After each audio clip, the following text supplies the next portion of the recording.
In a land where the moon never waned and shadows moved with minds of their own, there stood a cursed forest known as the Hollow Grove. Few dared enter it, and fewer still emerged with their souls intact. It was said that the trees whispered forgotten names, that roots drank more than water, and that the dead walked there wearing the flesh of the living. Once there was a village named Thorn's Reach, nestled at the edge of this ancient wood. They lived in uneasy truce with the darkness, leaving offerings of blood and bone at the grove's edge every full moon. In return, the forest remained silent, mostly. But on the eve of the blood moon, the offerings were stolen, scattered by crows with eyes like embers and wings made of smoke. Panic spread, the elders wept. The forest had been disrespected, and its hunger would not be ignored.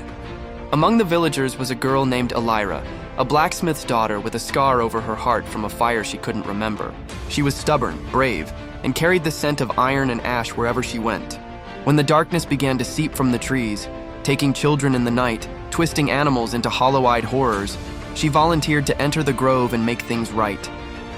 Armed only with a rusted sword and a vial of her own blood, Elira stepped into the Hollow Grove. The forest swallowed her whole. Inside, time bent like warped wood. The trees whispered her name, not as it was, but as it had been before she was reborn in flame. She remembered now.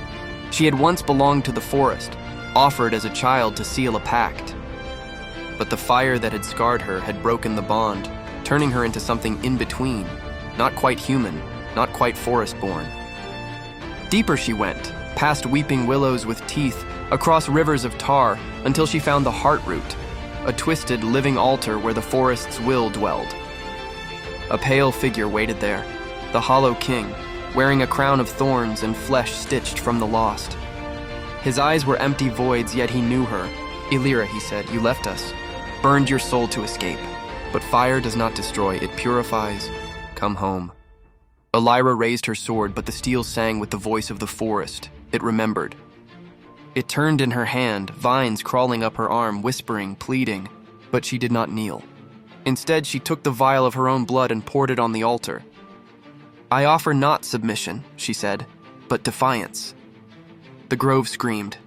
Fire burst from her veins, true fire, cleansing and wild. It tore through the Heartroot, burned the Hollow King into smoke, and seared the names from the trees. The curse cracked like brittle bark. When Elira emerged, the sun rose for the first time in 100 years over Thorn's Reach. But her eyes were dark as coals, and her shadow stretched too long behind her. The Hollow Grove was gone.